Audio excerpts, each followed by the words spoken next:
y cedo la palabra al gobernador de Querétaro.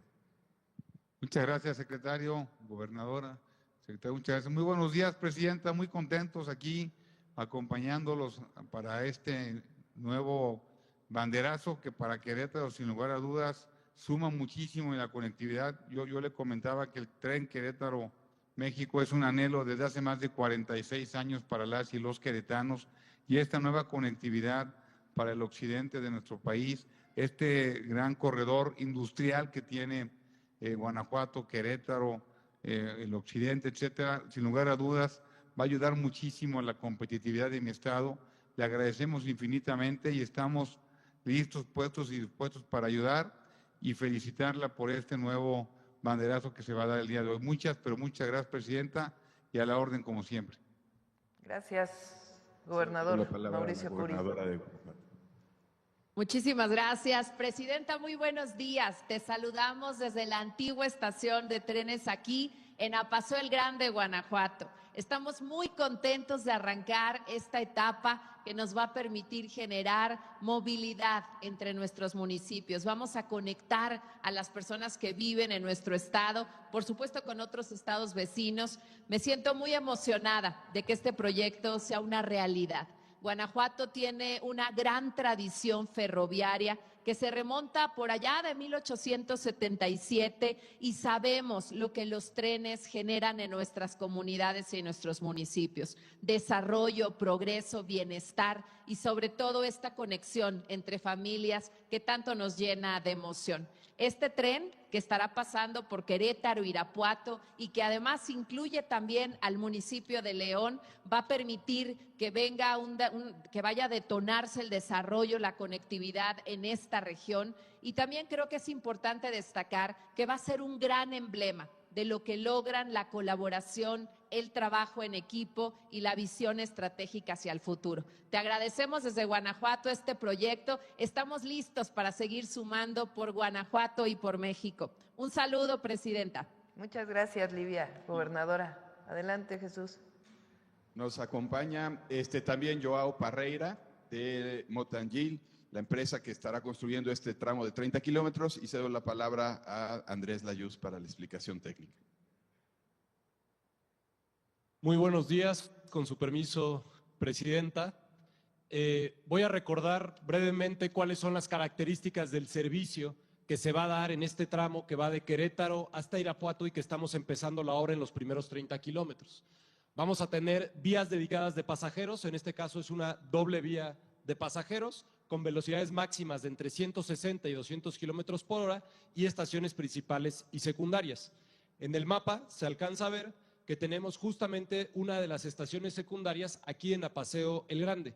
El sitio donde estamos en este momento es a unos metros de donde se construirá la estación en Apaseo del Grande.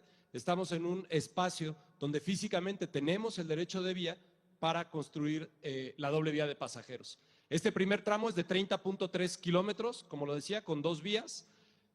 Va a tener en términos constructivos dos viaductos con soluciones específicas para, sobre todo, interactuar con la industria y con el servicio de carga ferroviaria, 9 pasos superiores vehiculares. Esto es lo que permite que las calles que hoy existen, porque la vía va completamente segregada, lo cual le da características de seguridad, operación y velocidad de un servicio de pasajeros que puede llegar hasta 200 kilómetros por hora. Aquí en este tramo tendremos la construcción, ya lo decía, del paradero de Apaseo del Grande. Nuestro cálculo es que son más o menos 2 millones de personas beneficiadas en total, con una demanda estimada entre estas estaciones específicamente de Apaseo del Grande, con el recorrido hasta la Ciudad de México, de al menos al día 30,000 personas. Se van a generar 1,518 empleos directos y 8,255 empleos indirectos. Como le decía, tenemos en este tramo dos viaductos ferroviarios. Van a estar en la zona industrial de Obrajuelo y en Apaseo el Alto. Estos viaductos se construyen para quedar por arriba de la vía de carga existente, un poco como está trazado. Aquí tenemos el tipo de viaducto que tendremos. En algunos casos son con columnas, en algunos casos es con una zona que es como pérgolas. Y esto permite que no se afecte ni la operación del servicio de carga existente, ni la autopista 45D, que es la autopista que conecta Querétaro con Celaya e Irapuato incluso. También está considerado que tendremos 15 estructuras, de las cuales la mayoría son, ya lo decía, son puentes ferroviarios y también obras de drenaje. Tendremos una vía doble con las características de circulación de velocidad alta para pasajeros, y también están consideradas todas las condiciones hidrológicas de la zona. Parte de los estudios que se han estado haciendo a lo largo del tiempo tiene que ver con los estudios hidrológicos para saber cuál es la afectación que pudiera haber en caso de que hubiera lluvias extremas. Como saben, la vía es dedicada, y esto quiere decir que, y tenemos en el dibujo aquí, las vías de carga, tenemos en este caso, en estos tramos de una vía de carga, pero también tramos largos con 2 vías de carga, precisamente porque es una zona industrial muy activa la que hay en Guanajuato saliendo de Querétaro. Adyacente a esas 2 vías de carga vamos a tener las 2 vías de pasajero, que tendrán su propio terraplén. Esto implica que para construir este terraplén será un movimiento de tierras de alrededor de 2 millones de metros cúbicos en estos primeros 30.3 kilómetros. Vale la pena recordar que este recorrido que estamos marcando ahorita con el inicio de obra de 30 kilómetros que conecta a Querétaro con Apaseo el Grande es el inicio de un recorrido hasta Irapuato. Quiere decir que también tendremos más adelante, en el siguiente tramo que está en proceso de licitación, una estación en Celaya, una estación en Cortázar, una estación en Salamanca y la estación de Irapuato, que también es el inicio del recorrido hacia el occidente del país, hacia Guadalajara. Muchas gracias.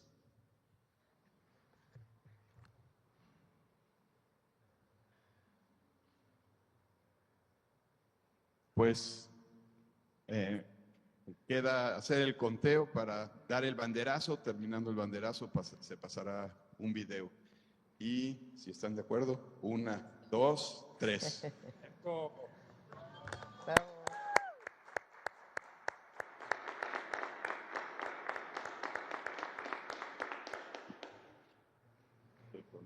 Muchas gracias. Hasta luego. Buen día. No sé si ya escucharon que vamos a construir un tren México-Querétaro. Ya se licitó Querétaro-Irapuato e hicimos los estudios y tomamos la decisión de que el tren llegue también a León, Guanajuato. El Gobierno de México, a través de la Secretaría de Infraestructura, Comunicaciones y Transportes y de la Agencia Reguladora de Transporte Ferroviario, da inicio a la construcción del tren Querétaro-Irapuato. Con una ruta moderna y sustentable, el tren conectará el centro y el norte del país, esto con el objetivo de recuperar y modernizar los trenes para pasajeros. El tren Querétaro-Irapuato tendrá 4 estaciones y 2 terminales: Querétaro, Apaseo el Grande, Celaya, Villagrán Cortázar, Salamanca e Irapuato. Pues es una opción para poder dar mayor viabilidad a lo que es el tránsito hacia esta zona. Es una vía alterna que se puede hacer para poder llegar aquí al estado de Querétaro, y bueno, creo que es una buena opción turística.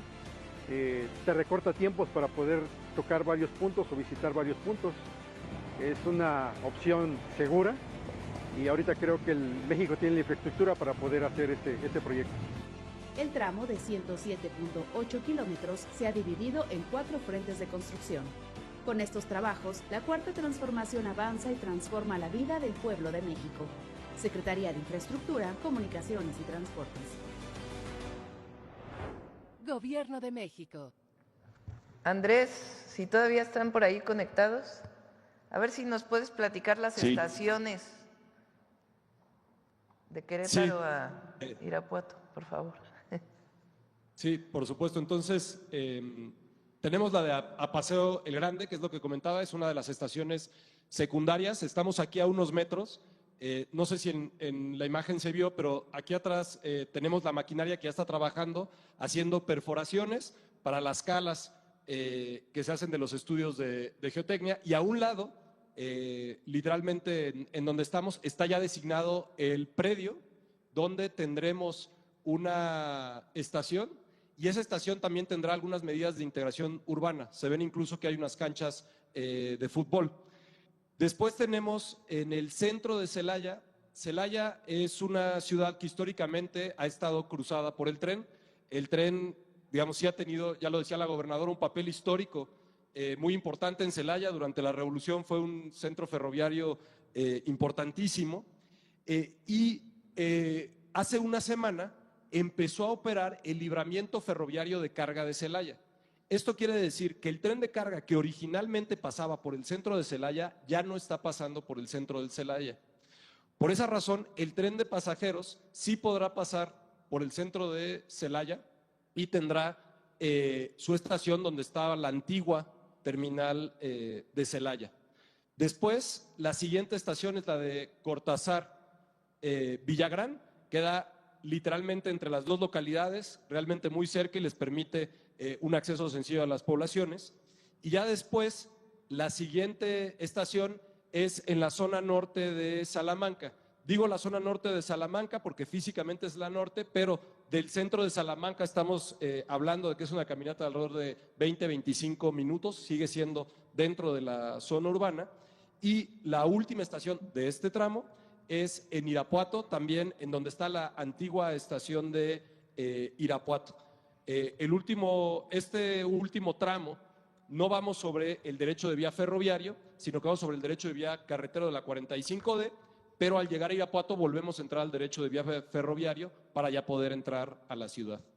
Esta es una estación, las estaciones de Celaya y la estación de Irapuato son estaciones más grandes que la estación que estamos pensando para Cortázar, a Paseo y Salamanca, porque son lugares que tienen más demanda.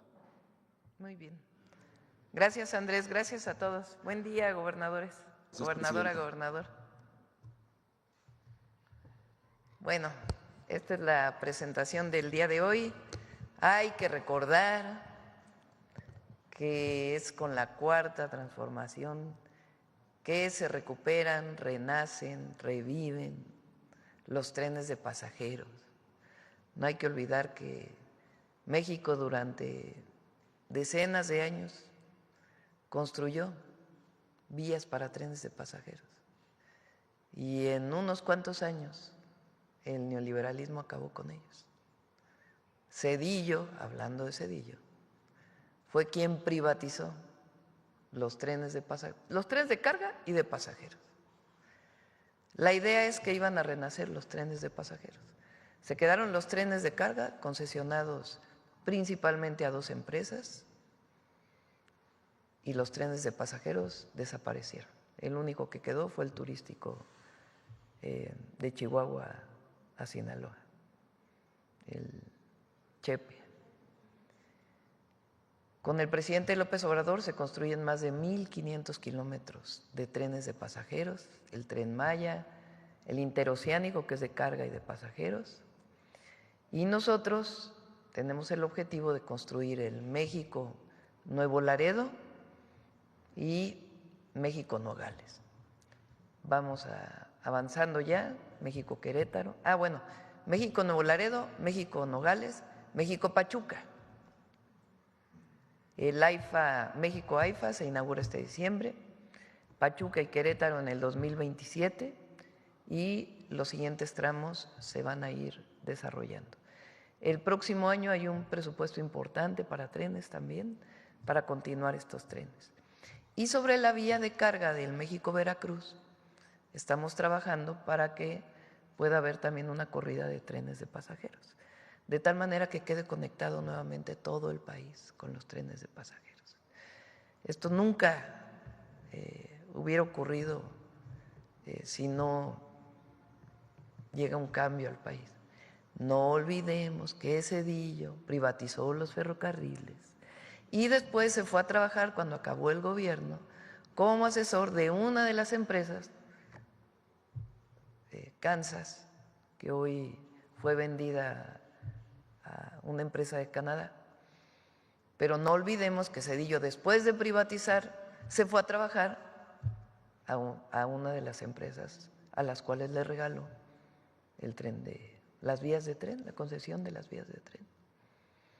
Bueno, este es el renacimiento, sigue el renacimiento del tren de pasajeros.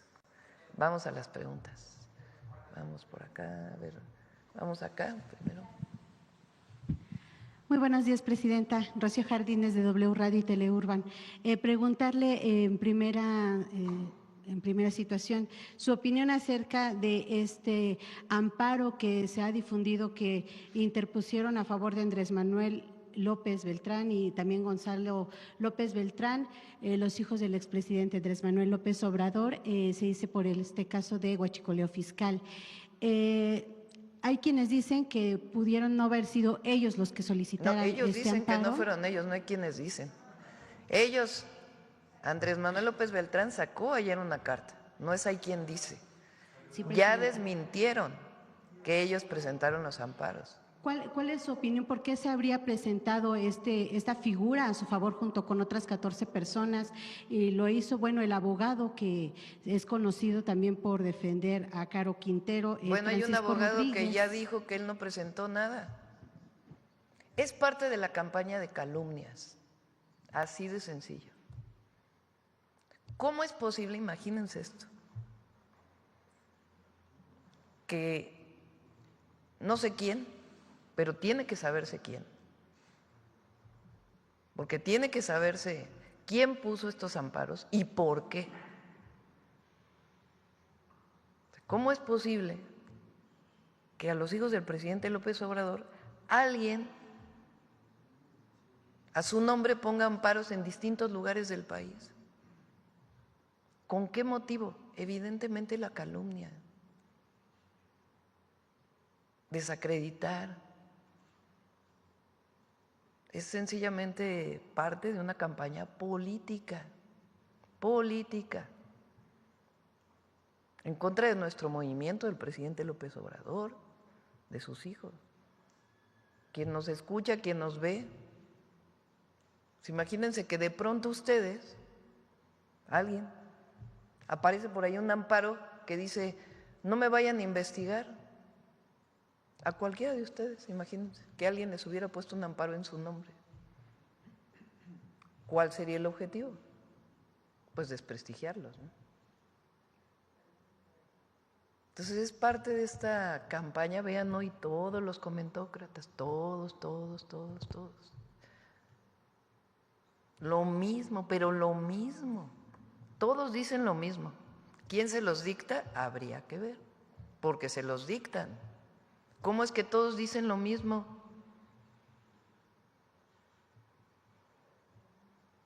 Entonces, evidentemente, primero ya salió Andrés Manuel López Beltrán a decir es falso, absolutamente falso, que se hayan puesto estos amparos por parte de él o de su hermano, o de sus hermanos. Y segundo, hay un abogado que ya dijo, usaron mi nombre, usurparon mi nombre para poner el amparo. Entonces, ¿qué sentido tendría poner los amparos? Desacreditar, calumniar. ¿Sería necesario, presidente, que ellos presenten algún tipo de queja o busquen que se haga esta investigación que usted dice? No, que pues ya contestaron. O sea, lo que es importante es para todos nosotros, todo el pueblo de México. ¿Cómo es posible que alguien, quién sabe quién, ampare a otra persona? A su nombre, usando sus nombres. Y después se filtra a los medios y a las redes, casualmente, de inmediato. ¿No? Se pone el amparo y al minuto ya está en las redes. Y al minuto ya está en Reforma. Ya está en el Universal. ¿No les parece extraño? Por eso mi pregunta es si debería ser investigado esto a través de alguna queja, denuncia por parte de ellos. No, sí se tiene que saber quién puso esos amparos. Porque tiene un sentido de desprestigiar y de calumniar a unas personas. Y tiene un sentido de dañar al presidente López Obrador y a lo que representa nuestro movimiento. Evidente. Bueno, son demasiado burdos. Burdísimos. Entonces, afortunadamente, pues muy rápido ellos contestaron, o Andrés Manuel López Beltrán contestó. Inmediato, sí. Presidenta, también saber si usted pudiera darnos información de la que le hayan transmitido también sobre esta expulsión de Hernán Bermúdez de Paraguay. Ya está por llegar o ya llegó a nuestro país, a Chiapas, si no me equivoco. Bueno, se dice que fue el propio secretario de Seguridad Pública, Omar García Harfuch, quien fue por él a Paraguay y por eso no estuvo en las celebraciones junto a usted en estos días patrios. No, es falso. Es falso. ¿Qué información le dieron acerca de esta expulsión de Hernán Bermúdez? Fue parte de esta solicitud que hizo el gobierno, desde luego. Sí, ya no hizo falta el juicio de extradición porque esta persona entró de manera ilegal a Paraguay y cometió una serie de delitos en Paraguay. Entonces las autoridades paraguayas decidieron expulsarlo. Entonces hay un avión de la Fiscalía General de la República que en este momento está en Colombia y en algún momento pues ya partirá para México, para que lleve su juicio aquí. Gracias, presidente. Y el día de ayer, por último, ya se hizo esta lectura en el Senado de la República, confirmando que llega el proyecto de la presidencia en materia de juicio de amparo. Inmediatamente se anunció que el presidente de la Comisión de Justicia llamó a hacer un parlamento abierto para poder tener las voces de todos los expertos, además de legisladores. Su opinión al respecto, porque la oposición, bueno, pues ya dice que es un riesgo, que no va a haber como tal un parlamento abierto como ha sido en otros temas, sino que podría hacerse, incluso dijo Manuel Añor, el senador priista, que podría ser un traje a la medida para el gobierno federal. Muchas gracias, presidente. A ver si por ahí puedes poner la reforma al Poder Judicial, la Constitución. La reforma constitucional al Poder Judicial que fue publicada el 15 de septiembre de 2024, hace un año y 2 días. La reforma al Poder Judicial no solamente establece que los jueces, las y los jueces, las y los magistrados y las y los ministros deben ser elegidos por voto popular, sino que también establece una serie de acciones para hacer más expedita la justicia, que no haya estos juicios de 25 años para poder resolver un problema o una denuncia. Viene desde la Constitución. Entonces, para poder cumplir lo que dice la Constitución, se tienen que modificar una serie de leyes. Mañana van a venir el ministro Saldívar y Ernestina Godoy a explicarlo. Se tienen que modificar una serie de leyes. Entre otras leyes está el juicio de amparo, porque se establece ahí, por ejemplo, que son 6 meses para un juicio mercantil. Pero vamos más abajo.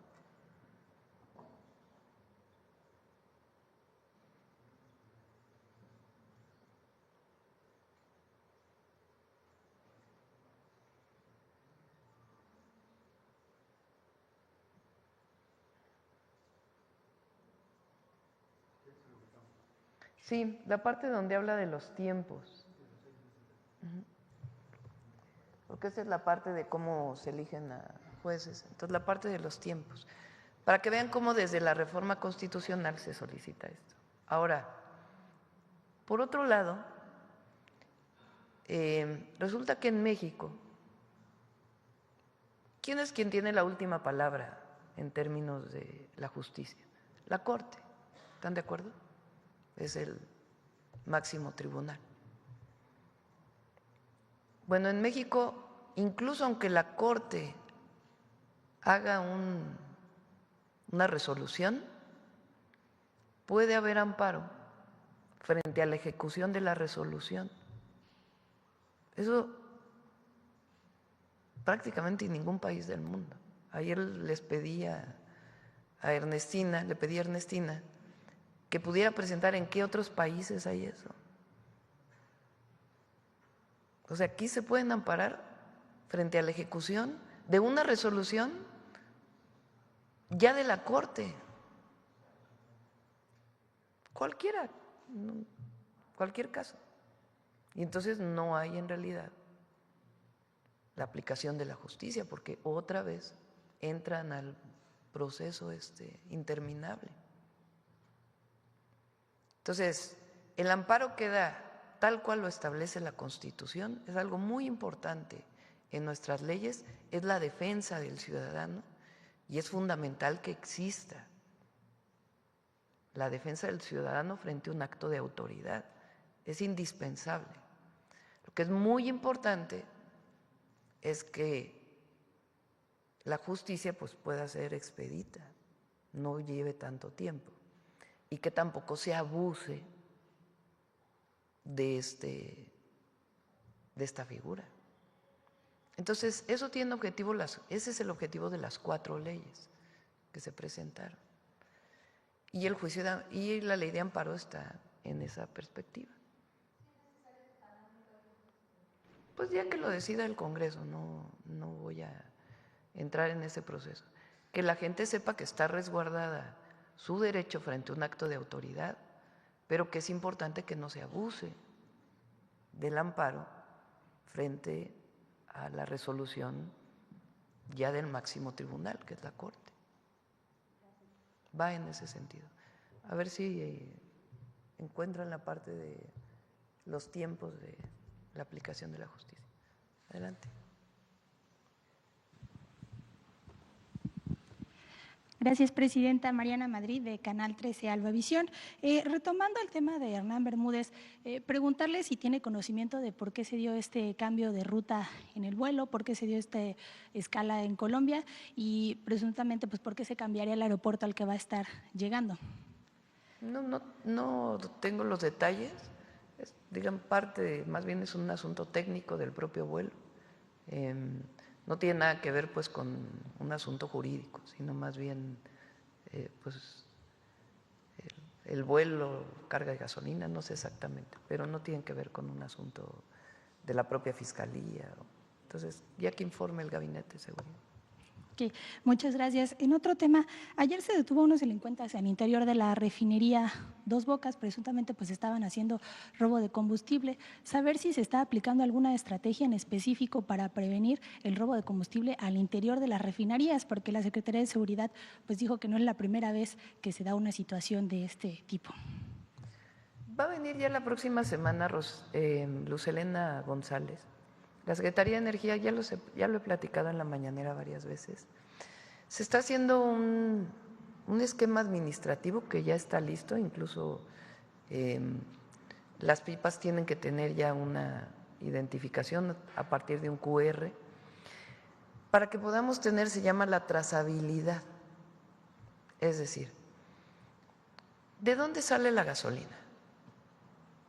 La gasolina que cargamos en una estación de servicio, ¿de dónde viene? Durante muchísimos años, hasta la reforma del 2013 de Peña Nieto, el único que podía importar gasolinas era Pemex o producir gasolinas, es Pemex. En este momento el único que puede producir gasolinas es Pemex, pero importar gasolinas lo pueden importar también privados. Eso no ha cambiado. Entonces, ¿cómo llega la gasolina a una estación, a una gasolinera? Pues viene por pipa. Entonces viene por pipa, la pipa viene… Cuando era solo Pemex, pues venían solo pipas de Pemex. Ahora que ya los privados pueden distribuir gasolina, pues vienen también por pipas privadas. Eso en el 2013 y eso no cambió con las reformas que hicimos. Hasta ahora no había un mecanismo, que eso sí viene del cambio a la ley, que nos pudiera informar esa pipa que llega a descargar a una gasolinera, ¿de dónde viene ese combustible? ¿Cuál es la trazabilidad? ¿Cuándo se importó? ¿Quién lo importó? ¿Dónde se almacena? De ahí del almacén, ¿cómo llega a la gasolinera? O en el caso de Pemex, que tiene más controles, porque es una sola empresa, la refinería de donde sale o el lugar en donde se importa a partir de Pemex y dónde se almacena y de ahí cómo llega a la gasolinera. En este momento ya la norma ya establece que tiene que haber trazabilidad. Tenemos que saber exactamente cuándo se importó, cómo se importó, quién lo importó. Si encontramos una pipa en la carretera, la puede parar un guardia nacional o algún servidor público de alguna de las instituciones como ASEA, por ejemplo, o la propia Secretaría de Energía, de dónde vienes y tiene que tener su trazabilidad. Ah, pues aquí viene de este almacén, que este almacén a su vez se surtió de este. Eso no existía en la ley hasta ahora que pudimos cambiar la Constitución y las leyes, que permite pues generar esta regulación de la trazabilidad del combustible. En el caso de Pemex, además, se están poniendo más controles también a la salida de las refinerías. Entonces, eso junto con los puertos y las aduanas, pues nos está dando mucho más control de cómo llegue el combustible a las gasolineras.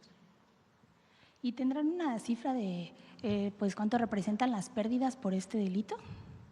Sí lo tiene Secretaría de Energía y lo puede presentar cuando venga Luz Helena. Muchas gracias. Pasando a otro tema, Presidenta, ayer la fiscal de Estados Unidos afirmó que México entregó a Caro Quintero por órdenes de Donald Trump. Pues, no sé qué información tenga o cómo toma el gobierno de México pues esta declaración. ¿Se descarta que haya presiones por parte de Estados Unidos a México para entregar a narcotraficantes? Ya se habló mucho de eso, ¿no? Ya se explicó que fue una decisión de seguridad nacional el envío de tan importante número de personas de la delincuencia organizada. Fue una decisión de seguridad nacional y también había una petición del gobierno de los Estados Unidos, de la Fiscalía de los Estados Unidos, y se tomó la decisión de enviarlos por el Consejo Nacional de Seguridad a partir de la Ley de Seguridad Nacional. Pero fue una decisión sí había petición de ellos, pero la decisión se tomó aquí en el Consejo de Seguridad por razones de seguridad nacional.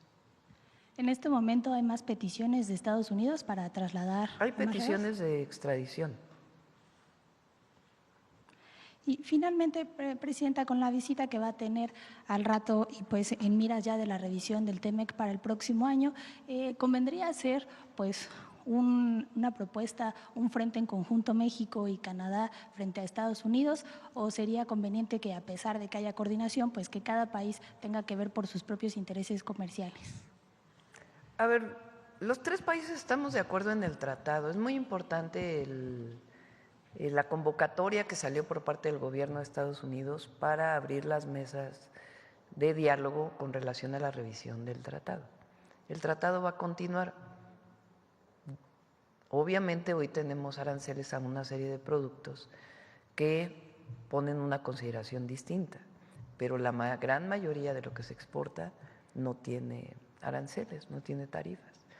Y los tres países estamos de acuerdo, y obviamente Canadá y México estamos de acuerdo en fortalecer el tratado comercial México-Estados Unidos-Canadá y garantizarlo. Eso es lo primero. Ahora, ¿a qué viene el primer ministro Carney? Viene a fortalecer la relación México-Canadá, que además del propio tratado que tenemos, pues es fortalecer el comercio, inversiones económicas en ciertos sectores, pero también otros temas. Por ejemplo, tenemos un convenio con ellos de mexicanos que van a trabajar a Canadá, particularmente al campo, a través de visas especiales de trabajo que se van a conservar, y nosotros estamos planteando que pudieran ampliarse y ellos están viendo este mecanismo. ¿Cómo se importan, por ejemplo, mercancías de Canadá a México? Pues o pasamos por Estados Unidos a través de carreteras o trenes o a través de puertos. Entonces, la idea es fortalecer el comercio a través de los puertos entre Canadá y México en los dos océanos. Estamos planteando temas educativos, de energías renovables, de innovación. Nos interesa mucho saber cómo funciona el sistema de salud de Canadá, que es un sistema público, gratuito. Entonces son varios temas que vamos a tratar en la reunión, y esta asociación estratégica le llamamos, que es un nivel mayor de una alianza que se había firmado con Canadá en su momento, manteniendo el tratado, pero fortaleciendo la relación México-Canadá. Gracias. A ver, aquí. Gracias, doctora. Buenos días. Eduardo Ortega, del periódico El Financiero. Doctora, primero quisiera yo hablar sobre el caso relacionado con el huachicol fiscal y la Marina. Primero me gustaría preguntarle que usted sepa si los hijos del expresidente Andrés Manuel López Obrador están mencionados en el expediente de este caso en la Fiscalía General de la República. No. ¿Es así? No. No están mencionados. No. Por otra parte, si este es un caso que usted haya platicado con el secretario de Estado de Estados Unidos, Marco Rubio, ahora que estuvo aquí en México, si este fue un tema que usted abordó con él. En el acuerdo que tenemos, en este entendimiento, viene el tema de combatir conjuntamente el tráfico ilegal de combustible. Pero en particular sobre algún tema específico, no. Porque hay quien dice que esta acción que se lleva a cabo en este caso es por presión de Estados Unidos, ¿es así? Falso. A ver, vamos a explicarlo nuevamente. En marzo de este año, Aduanas toma conocimiento de un buque que llega a Tampico, proveniente de Estados Unidos. El permiso con el que quiere entrar a descargar el contenido del buque es un permiso temporal de una sustancia química, de naftas.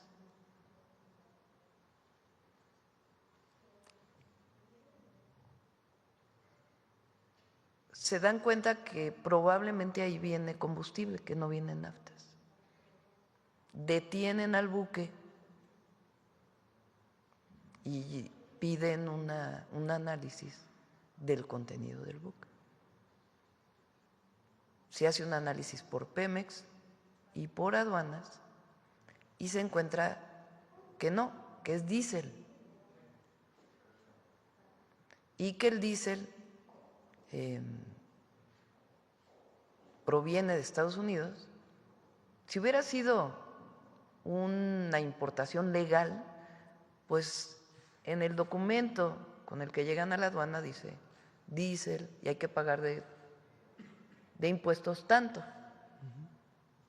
¿Por qué se le llama contrabando? Porque como quieren pasar otra sustancia, gato por liebre, como se dice comúnmente, entonces no pagan impuestos. Y como dicen que es una importación temporal, pues no se paga IVA ni siquiera. Entonces se dan cuenta que es diésel. Y algunos tanques que ya habían cargado, pues se les da seguimiento y se encuentra que llegan a una bodega y de ahí inician las investigaciones de qué empresas están involucradas, cómo fue que sale de Estados Unidos, quiénes participaron en el pedimento de este tanque o de este buque tanque de combustible. Ahí inicia la investigación. Y ahí viene entonces por parte de la Fiscalía General de la República, de la propia Marina, una investigación donde se dan cuenta pues que hay algunos elementos de la Marina involucrados y hay empresarios involucrados y la investigación continúa a partir de un buque que llegó en marzo de este año. Doctora, se encontró también, que se ha hecho público, una serie de carros tanque que venían en ferrocarril que también tenían permisos que no correspondían a lo que en realidad estaba en los tanques. Y ahí también inicia una investigación. Y a partir de ahí viene toda la investigación. Doctora, pero le quiero preguntar, es que en la conferencia anterior en materia de seguridad, el fiscal Alejandro Hertz dijo que la investigación había empezado hace 2 años, cuando el propio exsecretario de la Marina, Rafael Ojeda, había denunciado a sus propios sobrinos. Sí, probablemente, eso lo tiene que explicar el fiscal, no soy la fiscalía, pues se juntan las investigaciones, eso ocurre normalmente en las fiscalías. Si se abre una investigación por contrabando de combustible o huachicol fiscal, como le quieran llamar, pues ¿qué hace la fiscalía? Saca las otras investigaciones que ya tenía, que a lo mejor no tenían suficientes pruebas, y junta las investigaciones y a partir de ahí pues vienen las detenciones y otras detenciones que tienen que venir hacia adelante. Y encuentran la participación de elementos de Marina y de empresarios, Claro. que son los que se estaban beneficiando de pues de esta venta ilegal de combustible. Claro. Doctora, me gustaría preguntarle respecto a este amparo que alguien presentó a favor de Andrés Manuel López Beltrán. Hay quien dice que él, el hijo del expresidente, renunció al amparo, pero mediante la carta pública, que no lo ha hecho legalmente, por lo que pues renuncia mediáticamente al amparo, pero la cobertura jurídica sigue. ¿Pero qué quieres decir con eso? Mediáticamente él renuncia al amparo. O sea, él dice, yo no lo presenté, alguien más lo presentó. Sin embargo, o sea que jurídicamente en el expediente no lo ha hecho. O sea, ¿pero entonces qué le pregunto… ¿qué conlleva tu pregunta? Preguntarle qué piensa de eso. O sea, pues tendrá que también hacerse por la vía legal. Y a estos jueces notificar. Pero fíjense ahora el trabajo que tienen que hacer ellos. O sea, ahora ellos tienen que ir a decir, no, mire, fíjese que yo no presenté el amparo, por favor, retírelo. Ah, pues ahí está. Ah, mira, aquí hay abogados, ¿verdad? Ah, no tiene firmas, ya. Porque bueno, al final lo que entiendo… A ver, vamos a ponerlo otra vez, porque no tenía yo conocimiento de esta parte. Aquí hay una compañera que ayer dijo que era abogada. Bueno, ¿no trae firmas?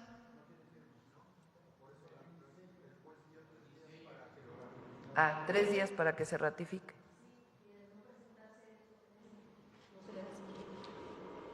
Ya, entonces no tienen que ir a cada juzgado. Claro. Doctora, por otra parte, quiero preguntarle sobre la visita que va a hacer hoy, entiendo, el subsecretario de Terrorismo e Inteligencia Financiera del Departamento del Tesoro de Estados Unidos. Entonces, yo le quiero preguntar, en este sentido, ¿qué nuevas estrategias están, digamos, trabajando ambos gobiernos en materia de antilavado? Y bueno, después de que el gobierno de Estados Unidos declaró a las organizaciones del narco como terroristas. En el entendimiento que se hizo, se planteó que hubiera más colaboración en el tema de información sobre el lavado de dinero. Viene el subsecretario a hablar de varios temas con el secretario de Hacienda y entre otros también pues de cómo fortalecer las investigaciones conjuntas frente al lavado de dinero, cuando hay información que tenga pruebas. Claro. Pero no hay, digamos, una medida específica en el cual… No, es parte pues de la colaboración que hay. Claro. Y finalmente, doctora, quiero preguntarle sobre el caso de Hernán Bermúdez. Esto ya se lo he preguntado antes, le quiero reiterar la pregunta. Si usted no consideraría que Adán Augusto López Hernández debería de pedir licencia como senador. La investigación tiene que seguir su curso. Ya dijo el senador que si en algún momento requieren de su declaración, que él con gusto la va a dar. Entonces, es muy importante, se va a presentar. ¿Se va a presentar? No. ¿Cómo se va a presentar? ¿Cómo fue que cómo fue que este personaje, que fue secretario de Seguridad de Tabasco, digamos, se fue descomponiendo? ¿Y en qué momento se dan cuenta que primero no está cumpliendo con sus funciones y que pudiera estar vinculado con algún grupo delictivo?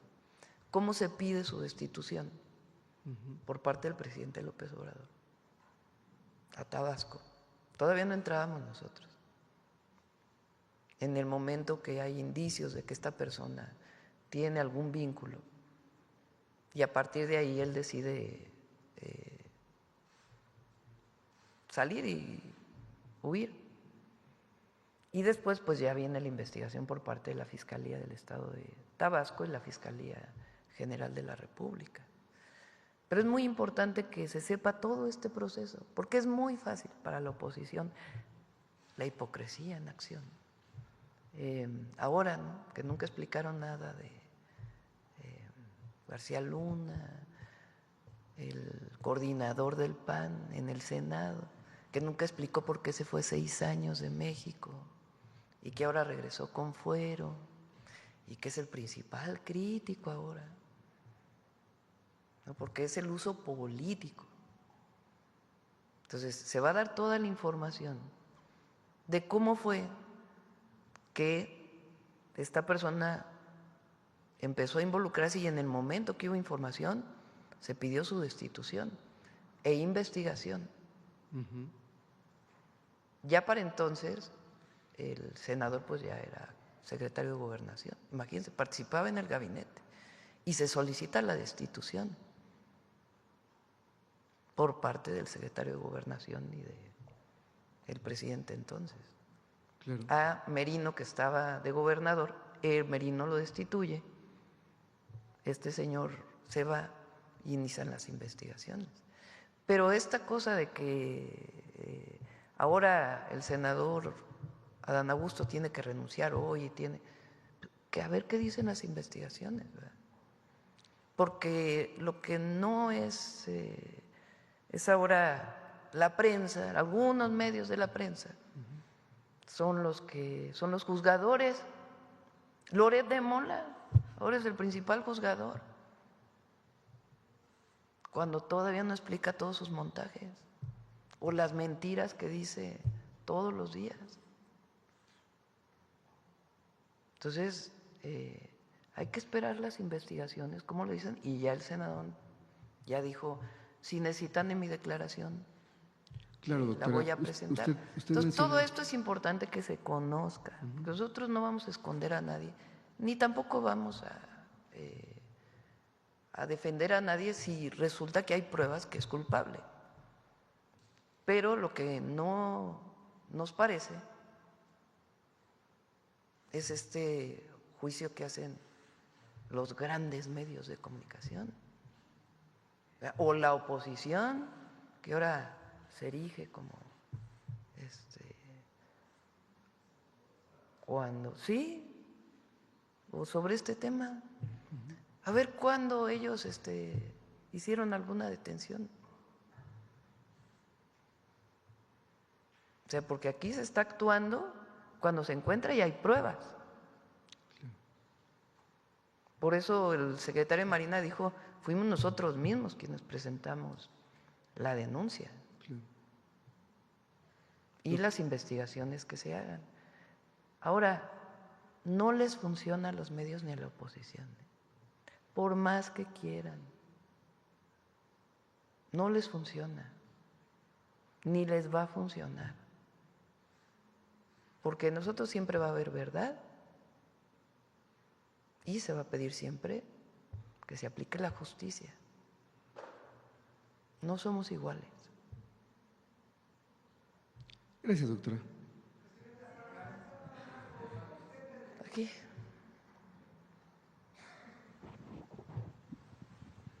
Buenos días, presidenta. César Huerta, de la revista Polemón. Presidenta, pues cambiando un poco el tema, en Polemón publicamos una investigación en la que revelamos que Luis Carlos Ugalde, el expresidente del IFE que avaló el fraude electoral del 2006, pues recibió más de 13 millones de pesos en contratos del PRI, del PAN y de los gobiernos panistas. En el PRI de Alito Moreno lo contrataron como consultor y conferencista, y el resultado pues fue la peor votación presidencial en la historia del tricolor. A ver, otra vez repítelo. En el PRI de Alito lo contrataron como consultor y conferencista. ¿A quién? A Ugalde. Ajá. Y el resultado fue la peor votación presidencial en la historia del tricolor. En el PAN le pagaron más de 150,000 pesos por 2 charlas y casi 200,000 pesos en un organismo autónomo de Guanajuato para hablar de nearshoring, un tema pues del que obviamente no tiene nada de experiencia. En Chihuahua, el gobierno de Maru Campos le entregó más de 9 millones de pesos por una supuesta consultoría de riesgos políticos. Y pues pese a esta relación estrecha con el PRIAN, pues hoy la oposición quiere imponer a Luis Carlos Ugalde como un experto neutral en la discusión sobre la reforma electoral. ¿Qué piensa sobre esto, presidente? Pues a lo mejor podría dar una plática sobre fraudes electorales, ¿no? Sería bueno que explicara su participación y por qué el INE se negó. Que conteste esta pregunta. ¿Por qué el INE se negó a abrir todas las casillas? Cuando la gente en las calles pedía voto por voto, casilla por casilla. Entonces, él fue uno de los articuladores del fraude del 2006. Para todos los jóvenes que nos escuchan, que a lo mejor tenían 6 años en el 2006, 4 años. En el 2006, candidatos a la presidencia de la República, los principales, digamos, Andrés Manuel López Obrador, entonces no existía Morena, era por una alianza donde estaba el hoy Movimiento Ciudadano, se llamaba Convergencia, el PT y el PRD, el PAN, Calderón y PRI, Madrazo, o uno de los principales accionistas de latinos, ¿no? Conocido por haber participado en una carrera atlética, corredor que tuvo que subirse o que desapareció la mitad de la carrera y de pronto llegó a la meta. Bueno, esos eran los principales candidatos. Se viene una campaña contra Andrés Manuel López Obrador, pagada en los medios de comunicación por muchos empresarios. Andrés Manuel López Obrador, un peligro para México, con mentiras, como muchas de las de ahora, muchas mentiras. Porque aun cuando se pedía que no se pagaran estos mensajes, entonces no era ilegal, digamos, que empresarios pagaran mensajes en contra de algún candidato en los medios. Después se hizo ilegal y por eso hoy solamente son tiempos oficiales en los que puede anunciarse un candidato o candidata de algún partido.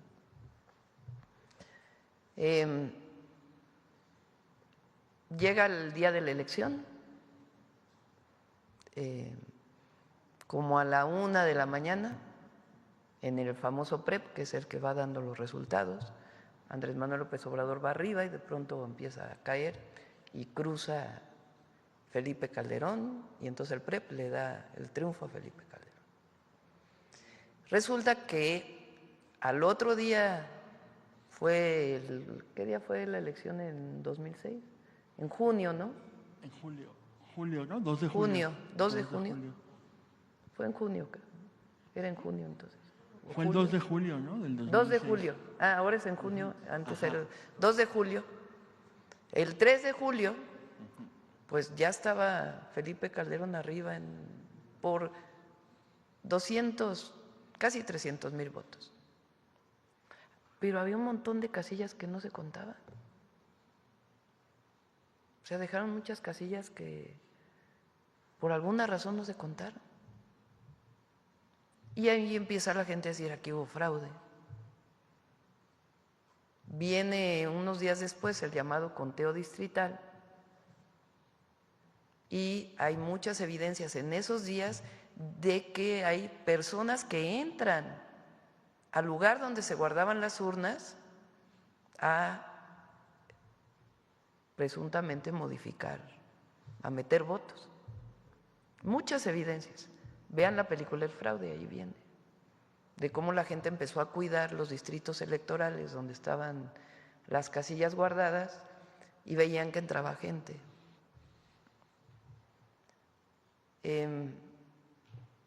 Después viene la calificación del Tribunal Electoral, así es nuestra ley. Bueno, en ese tiempo del conteo distrital a la calificación se presentan cantidad de pruebas al Tribunal Electoral. Estuve yo con un equipo muy grande revisando acta por acta y ahí nos dimos cuenta de que las actas no coincidían los datos. Entonces, por ejemplo, si había 300 boletas y uno contaba los votos por cada alianza, que entonces se votaba no por partido, sino por coalición. Si sumaba uno los votos de las coaliciones, los votos nulos y las boletas que debían de haberse, o que se anulan normalmente porque no se participó, no cuadraban los datos. Y siempre había votos de más y votos de menos. Se pide, la gente empieza a movilizarse por todo el país y de la gente surge la consigna voto por voto, casilla por casilla. Se hacen movilizaciones inmensas en el Zócalo y en todo el país, diciendo hubo fraude electoral. ¿Qué se pedía? Que se abrieran todas las casillas y se volviera a contar. Entonces el tribunal dice, bueno, vamos a abrir, creo que el 8% de las casillas, mal no me acuerdo, por ahí. Se abren las casillas, hagan de cuenta que la diferencia, no me acuerdo exactamente de los números, eran 280,000 votos entre Calderón y López Obrador. Se abre ese 8% de las casillas y se reduce la diferencia. O sea, había más votos para López Obrador que no habían sido contados. Y la gente dice, pues que se abran todas. ¿Por qué si se abre el 8% y se reduce, no se abren todas? Y el tribunal se niega a abrir todas las casillas.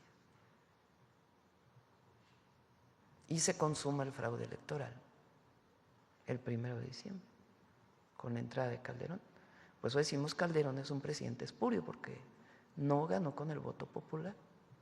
El triunfo entonces era de López Obrador, como lo fue el triunfo en 1988 del ingeniero Cárdenas.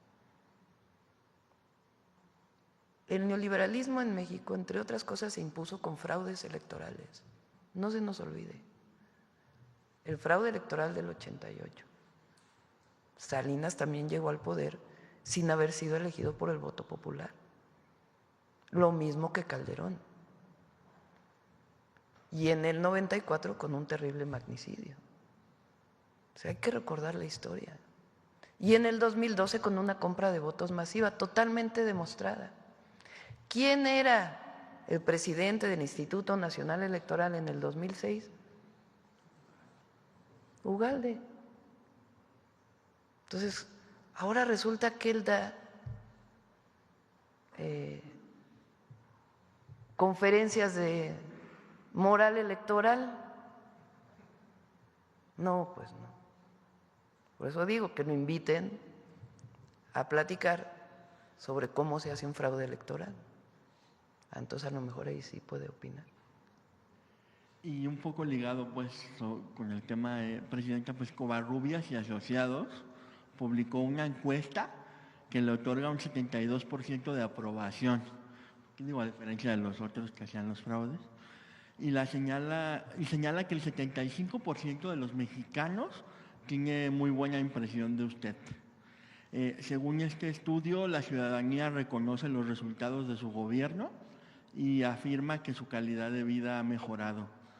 Estos datos, pues además, coinciden con otras encuestas y se dan en un contexto de intensas campañas de desprestigio contra usted y contra su gobierno y contra la Cuarta Transformación. ¿Considera usted, Presidenta, que el pueblo de México ya no se deja engañar por la guerra sucia de la derecha? Sí, ya es muy difícil que le hagan caso a una cierta televisora que habla todo el día en contra de nosotros y algunos otros medios. Y antes era muy común que un editorial tuviera una influencia así tremenda sobre, cuando no había redes sociales, la televisión ni siquiera se abría opiniones diversas. Ahora ya es más plural. Algunas televisiones van comentaristas que opinan distinto. Antes pues ni siquiera eso, ¿no? Ni siquiera había programas de opinión, creo. Nomás era la noticia del día, totalmente controlada. Las épocas ahí sí de la censura total, ¿no? Entonces la gente ya se informa de muchas maneras y lo ve reflejado en su vida cotidiana.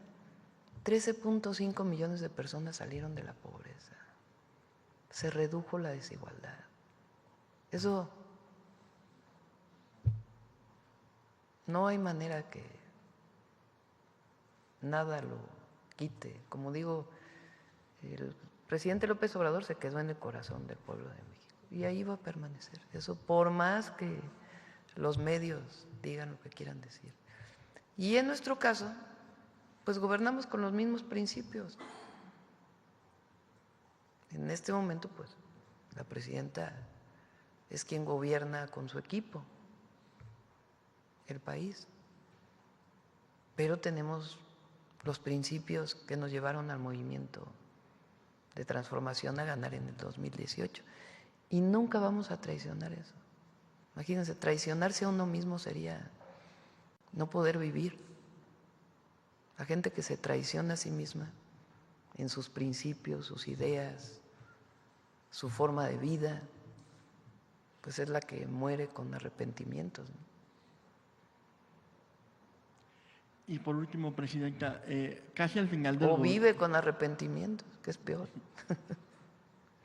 Y ya la última, casi al final de su gobierno, el expresidente López Obrador reveló aquí en la mañanera que 13 grandes empresas, entre ellas una refresquera, un equipo de fútbol, tiendas departamentales y una empresa de transportación aérea, adeudaban más de 129 mil millones de pesos al SAT, pero que estos casos estaban entrampados en el Poder Judicial por la falta de audiencias o por resoluciones que favorecían a los deudores.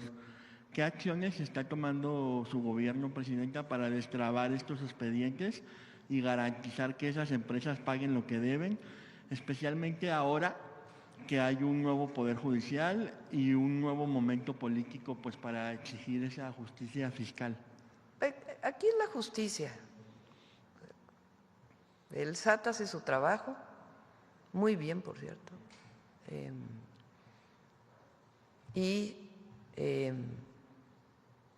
La persona moral o física pues tiene derecho a decir el SAT no tiene razón. Y hay todas las instancias jurídicas. El problema es cuando hay la protección al privilegio. Eso es lo que no pues cambió. Y más ahora con el nuevo Poder Judicial. Entonces se trata del Estado de Derecho, el verdadero Estado de Derecho. Y que quien tiene que pagar impuestos lo pague. Y quien viola la ley, pues que también se le apliquen las sanciones correspondientes. ¿Nos podría dar como una actualización de estas empresas? Siguen las mismas. Ok, muchas gracias. Sí. A ver, aquí la compañera y luego acá.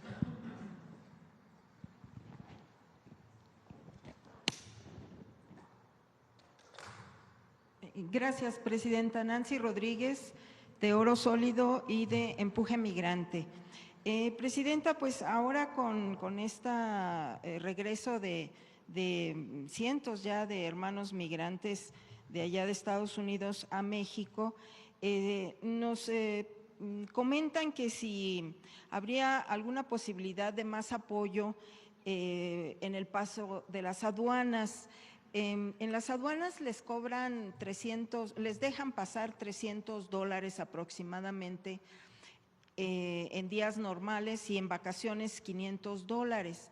Entonces, fíjese que ahorita pues están viniendo incluso hasta con trailers, se traen Creo muchas que ya cambió cosas. eso. A ver si nos puede dar la información.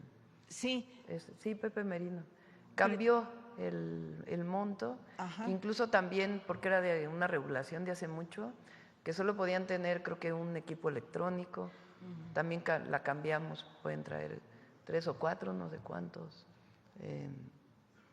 Entonces, porque si alguien trae una tableta y un teléfono celular, pues, exacto, y una computadora, que hay quien viene así por su trabajo, pues no tiene por qué sancionárseles, ¿no? Pues es de su uso personal. O cobrarles. Entonces, cambió la regulación, a ver si nos pueden dar el dato.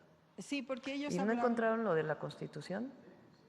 Ah, bueno, ahorita que termine la compañera lo ponemos. Ok, y sí, porque decían que incluso un aumento temporal de $1,500 que pudieran pasar sin pagar impuestos, porque obviamente pues sus propiedades pues sí se quieren traer lo más posible.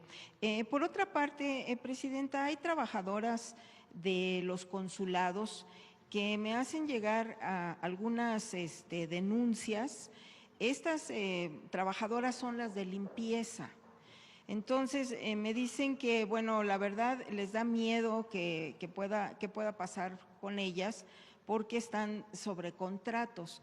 Entonces, aquí me mandan una denuncia, dice, yo trabajo de limpieza en la residencia de los cónsules, tengo 34 años trabajando, últimamente se me ha discriminado mucho, yo entiendo que quieren que me salga por mi propia voluntad. Entonces, platicando con ella, pues obviamente me doy cuenta que es la misma situación en todos los consulados de estos contratos. Entonces, me dice que ella ahorita pues están denunciando 2 personas, que le gustaría saber si pudieran hacer algún trato especial con estas contrataciones, porque pues tienen miedo de que pues las corran en cualquier momento por todos estos el dato cambios. de la compañera y aparte pido a Cancillería que revisen este tema. Ok, por otra parte, Presidenta, también me preguntan de allá de Estados Unidos, dice, quiero aprovechar, y ya que tienes la oportunidad y el privilegio, diría yo, de estar aquí en las mañaneras con usted, si los que pagan el IMSS, ya ven que ahorita se ha incrementado los que contratan el Seguro Social desde allá de Estados Unidos, que si se pudieran hacer consultas vía Zoom, mejor llamadas videoconsultas, para que se puedan hacer algunos diagnósticos y así poder aprovechar el seguro médico. Me dicen algunos, no sé qué posibilidades podría ser. Sí, le decimos a Zoe que ahora el martes que viene Salud, que pueda hablar sobre este tema. Así es. También por otra parte, Presidenta, platicando con las diputadas migrantes y con la senadora, me denuncian que hay un ataque sistemático mediático, porque ya ve que allá también pues los cónsules incluso pues también pagaban medios, y hay un ataque mediático para el cónsul de Denver, Pavel Meléndez. A mí me preocupa mucho porque este cónsul, incluso el presidente Andrés Manuel López Obrador lo conoce en lo personal, y le dio pues mucho gusto que estuviera él porque pues es gente del movimiento.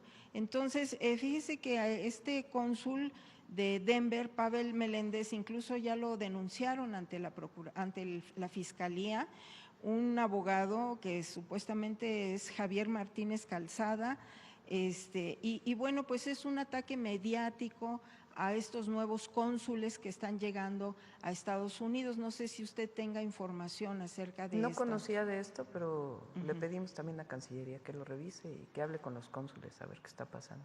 Exacto. Y también, Presidenta, pues nos sorprende muchísimo, ya hay estos cambios, son poquitos todavía porque son 50 consulados, pero por ejemplo el coordinador que le llaman de comunidades en Nueva York, y le menciono este consulado porque ya ve que hubo mucha problemática en el sexenio anterior, y bueno, pues viene con esta filosofía de la 4T y sí quiero yo destacarlo porque es lo que se necesita ya en los consulados. Y él publicó este comunicado, él es Félix Santana Ángeles. Dice, en enero de 2025 fue invitado a integrarme al Consulado General de México en Nueva York. El 17 de marzo, en medio de una política marcada por la xenofobia, el racismo y la criminalización contra los migrantes, me incorporé como cónsul de comunidades, iniciando el mayor desafío a mi carrera profesional. Y la verdad es de que están muy sorprendidos los hermanos migrantes allá en Nueva York porque dicen que está muy comprometido con puertas abiertas, me han mandado videos y esto es precisamente lo que se necesita en todos los consulados allá. También otra novedad que me dicen que allá en el consulado de San José quedó como cónsul de comunidad una hermana migrante de pueblos originarios. Entonces, hay que reconocerle esto y bueno, preguntarle si va a seguir así el cambio con este perfil de consulados y de cónsules. Sí, la principal función de los consulados en Estados Unidos es apoyar a nuestros hermanos migrantes. Esa es su principal función. Para cualquier trámite que quieran hacer o en caso de alguna injusticia que se cometa contra ellos por parte de autoridades de los Estados Unidos. Entonces tienen esa encomienda todos y a quienes nombramos recientemente pues llevan en particular la encomienda. Hablé yo con ellos personalmente, tienen que hacer un día a la semana de audiencia pública, tienen que bajar a las ventanillas, tienen que hablar con la gente, tiene que cambiar pues la visión esta de que son parte de la diplomacia y están solamente en eventos sociales, a convertirse realmente en defensores de los mexicanos allá. Sí, y faltan algunos cambios. ¿Ya tiene usted programados algunos otros cambios en los Sí, hay algunos que todavía están por terminar algunos, ahora en noviembre. Okay. Entonces ahí ya nombraríamos a nuevos también. Ok, muchas gracias, Presidenta. A ver, muy rápido lo de la Constitución. ¿En qué parte está? A ver, márcale ahí con el cursor.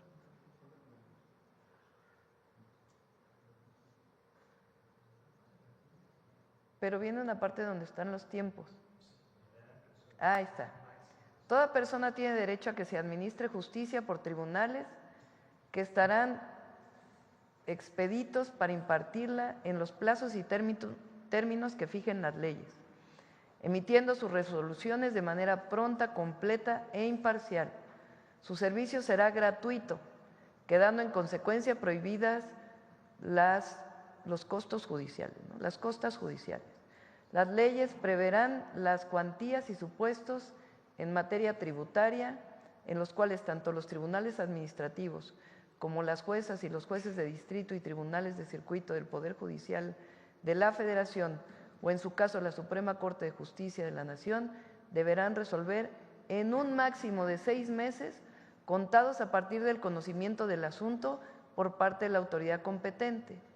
En caso de cumplirse con el plazo señalado y que no se haya dictado sentencia, el órgano jurisdiccional que conozca del asunto deberá dar aviso inmediato al Tribunal de Disciplina Judicial y justificar las razones de dicha demora, o en su caso dar vista al órgano interno de control tratándose de tribunales administrativos. Para que esto se cumpla, lo de los 6 meses, pues tienen que cambiarse muchas leyes, porque son procedimientos que estaban en otras leyes. Entonces, por eso se están cambiando 4 leyes, para que esto que ya lo dice la Constitución se cumpla. Bueno, acá y ya cerramos. Buenos días, Presidenta. Mañana. Eduardo Esquivel Ancona, Domo de Cristal. Mi primera pregunta es, ahora que tendrá la visita del primer ministro de Canadá, ¿sería posible plantearle el problema que hay con la empresa Equinox Gold canadiense, con los ejidatarios del Carrizalillo en Guerrero? Este conflicto ya lleva bastante tiempo y están sufriendo muchos problemas los habitantes de esa zona de Guerrero. Y pues, ¿qué posibilidades habría? Porque el conflicto se ha extendido y no se ve solución. Y podría ser posible que ayudara el primer ministro de Canadá a solucionar este problema. No tenemos planteado temas en particular, se puede, si está el expediente, pues presentárselo. Lo que sí en particular con la minería canadiense, sí, inclusive se lo planteé cuando estuvimos en Canadá, que es muy importante que las mineras canadienses cumplan con todas las disposiciones ambientales, las que están operando ya en nuestro territorio. No solamente durante el proceso de extracción, sino con los cierres y la remediación que tienen que hacer. Entonces sí planteamos este tema en su momento y ahora podemos plantearlo nuevamente también, el que las empresas, así como cumplen en Canadá, pues que también cumplan en México. En una segunda pregunta, en el paquete económico para el 26 viene un aumento a las retenciones del ICR, al pago de interés, a los intereses de los ahorradores. Pero no es aumento. Es importante, no sé si salió el comunicado de Hacienda o todavía no. A ver, pásamelo, a ver cómo, para que lo lea tal cual, lo ponlo ahí. ¿Quién es? Porque además el PRI ha estado diciendo, el PRIAN, de que nos queremos robar los ahorros de los cuentavientes y no. Es que es simbólico. No, pero no hay aumento, ningún aumento de ningún tipo. La única diferencia que se planteó ahora es que normalmente cuando viene la declaración fiscal, ahí se retiene el impuesto a la hora de la declaración. Y ahora lo que se plantea es que sea retenido y si no, se devuelva a la hora de la declaración. Es nada más cambiar la dinámica de cómo se está haciendo ahora. En vez de que se haga al final, se hace desde el principio y se devuelve a la hora de la declaración de impuestos. Pero ni hay aumento, ni hay mayor retención, ni hay, digamos, mayores impuestos a los ahorros, nada que ver. Es en la parte de las cuentas que tienen que ver con fondos de inversión, cambia la dinámica de cómo se retiene y cómo se devuelve ese impuesto. Eso es todo. Pero sí, no hay nada que tenga que ver con mayor impuesto. Le agradezco mucho, Presidenta. Sí. Bueno, cerramos. Vamos, Noemí.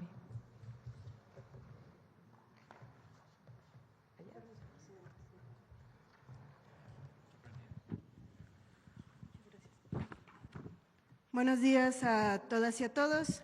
El día de ayer, aquí en la mañanera, la presidenta hizo mención acerca de el apellido Medina o Molina de Manuela, y para iniciar presentaremos este documento de enero de 1812, donde hace referencia a la capitana María Manuela Molina. De hecho, tenemos el MO de Molina ya en mayúscula, capitana en Temazcaltepec. Manuela Molina fue nombrada capitana por la Suprema Junta de Zitácuaro. Esto va a ser muy importante porque va a tener un mando de tropa en 1812. Este documento forma parte de los documentos que los realistas toman de esta batalla. Veamos también otro nombre muy interesante, doña Rafaela Aguado, madre de los Rayones. Era la madre de Ignacio López Rayón, también de otros dos hermanos que son aprehendidos, y a ella le toca decidir la entrega de uno de ellos. También va a ser muy interesante cómo en estos procesos las madres también tienen un papel fundamental, así es que también está en esta lista junto con la hermana del cura del pueblo. Hay otro documento donde también nos habla de María Manuela Molina. Este es el diario, es un año después, del 8 de abril de 1813, es el diario de guerra del secretario de José María Morelos y Pavón, donde dice, ese día, está narrando la día por día. Doña María Manuela Molina, india natural de Tasco, capitana titulada por la Suprema Junta, esta mujer llevada del fuego sagrado que inspira el amor de la patria. Comenzó a hacer varios servicios a la nación hasta llegar a acreditarse y levantar su compañía. Se ha hallado en 7 batallas y entusiasmada con el gran concepto que al señor general le han acarreado sus victorias, hace referencia a José María Morelos y Pavón, hizo viaje de más de 100 leguas para conocerlo, expresando después de lograrlo que ya moriría gustosa, aunque la despedazara una bomba de Acapulco. Ojalá que la 10ª parte de los americanos tuviera los mismos sentimientos. Eso dicen sobre María Manuela Molina. ¿Cuál es el debate muchas veces con los apellidos? Que sobre todo durante el siglo XIX, muchos de los cronistas o cuando se hablaba de, pues había esta dificultad, sobre todo en la localización de las fuentes, pero estas ya están acreditadas. Este diario lo digitalizó por completo la UNAM, por ejemplo, el documento anterior que les hice referencia está alojado en Carso. Mucho del problema de las mujeres y su historia es este. Por ejemplo, de la insurgente Guadalupe Rangel, pues muchísimo tiempo pasó a la historia como la esposa de Albino García, otro insurgente, lo que hizo que se dificultara mucho la localización en archivo o documentar sus historias. Es lo que pasó con gran parte de estas mujeres, que prácticamente las encontramos cuando son aprehendidas y están en los documentos donde ya se les está haciendo un juicio, pero en este caso podemos encontrar diversos testimonios que nos hablan de la capitana María Manuela Molina, que fue una de las nombradas por primera vez en este grito de independencia de la fecha pasada. Y ahora sí, pasemos a otra historia, la que corresponde al día de hoy, también de una extraordinaria mujer. Manuela Garín Pinillos fue una de las pioneras de las matemáticas en México. Nació el 1 de enero de 1914 en España, pero a los 3 años migró a Cuba con su familia. Tras el ascenso del dictador Gerardo Machado, Manuela tuvo sus primeras experiencias políticas como estudiante. A los 17 años, por una mezcla de razones políticas y familiares, migró con su familia a México, donde se estableció definitivamente. Al terminar de validar sus estudios de secundaria, ingresó a la Escuela Nacional Preparatoria y más tarde, en 1937, se matriculó en la Escuela de Ciencias Físicas y Matemáticas de la UNAM, donde formó parte de la primera generación de estudiantes de matemáticas, junto con Enriqueta González Vaz y 2 estudiantes más. Manuela entró a trabajar como profesora de la Universidad Obrera, mientras realizaba sus estudios universitarios.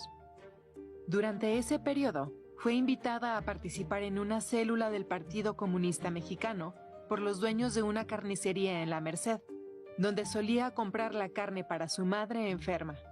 Más tarde, se integró a la célula de estudiantes de ingeniería, donde conoció a su futuro esposo, Raúl Álvarez, con quien compartió muchos episodios de vida familiar y actividad política. Manuela tuvo 2 hijos y, pese a las expectativas sobre las mujeres casadas de la época, nunca renunció a su profesión. Fue investigadora del Instituto de Geofísica de la UNAM. Participó activamente en la Sociedad Matemática Mexicana. Fundó la Escuela de Matemáticas en la Universidad de Yucatán y la Escuela de Altos Estudios de la Universidad de Sonora. Manuela trabajó en temas de vanguardia mundial dentro de las matemáticas aplicadas, en una época en la que no había las computadoras que hay ahora, desarrollando, entre otras cosas, importantes modelos matemáticos para entender y predecir el comportamiento del campo magnético de la Tierra, una investigación científica todavía abierta. Manuela también estuvo profundamente comprometida con la promoción y enseñanza de las matemáticas. En los años 70, trabajó con maestros de primaria, colaboró en planes de estudio y escribió libros de texto, convencida de que las matemáticas son también un camino a la libertad. Si a la población se les enseñara las matemáticas como se debería enseñar, esa población podría hacer razonamientos lógicos y no se dejaría engañar. A lo largo de su vida, Manuela participó activamente en movimientos sociales y de solidaridad con los pueblos de América Latina que lucharon por su libertad. Brasil, Argentina, Chile, Cuba, Venezuela y Guatemala. Sin embargo, el movimiento de 1968 en México le tocó personalmente. Su hijo Raúl Álvarez Garín, líder estudiantil del Instituto Politécnico Nacional, fue detenido en Tlatelolco el 2 de octubre y encarcelado en Lecumberri.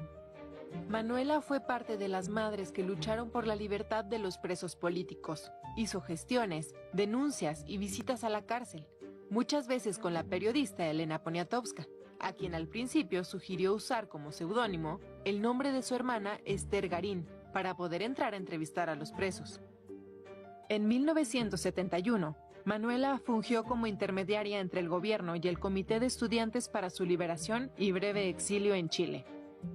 En 1989, Manuela Garín fue nombrada profesora emérita por la Facultad de Ingeniería de la UNAM y a mediados de los años 90 se despidió definitivamente de la docencia.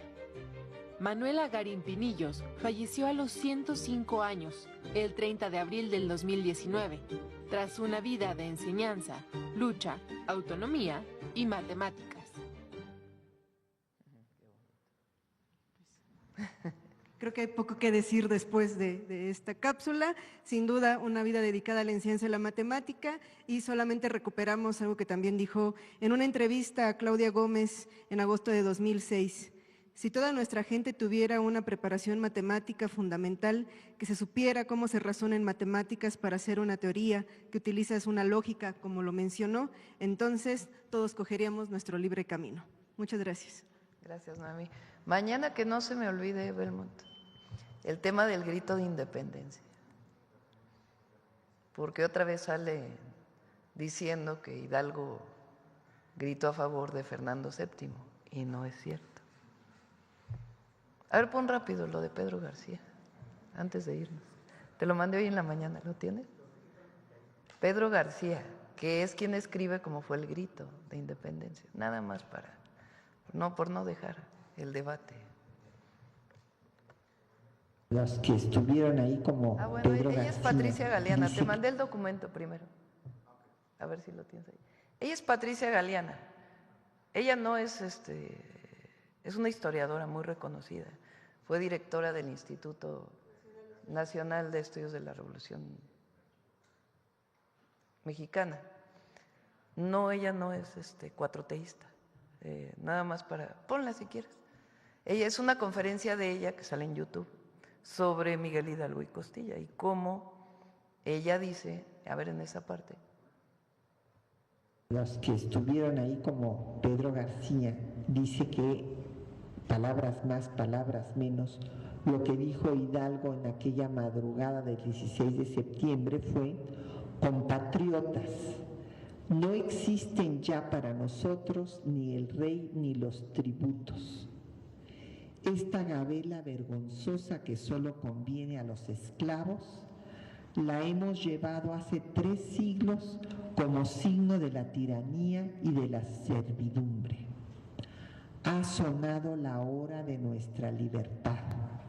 defenderla de los tiranos, marchar a la cabeza de los hombres que se precien de ser libres. Sin patria ni libertad no podemos alcanzar la felicidad. Ese fue el verdadero grito, la arenga que dio. Ponlo nada más.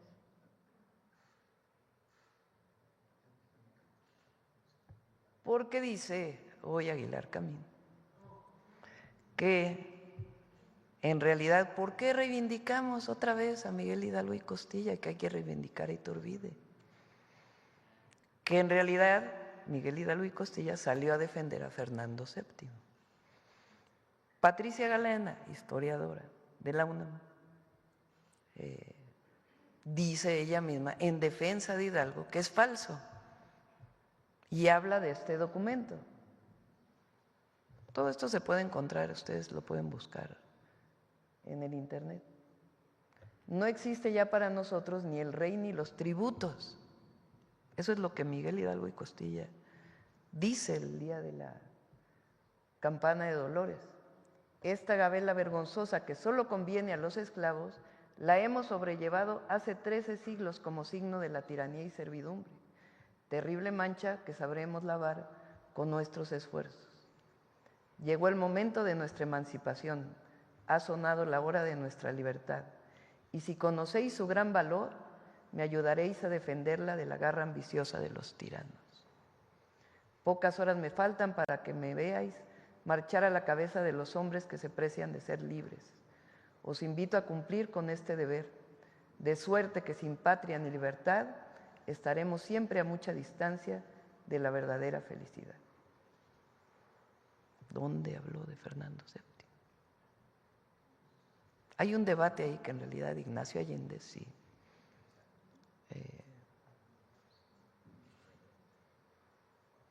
lo pensaba, pero por eso es el padre de la patria. Bueno, nos vemos mañana. Adiós.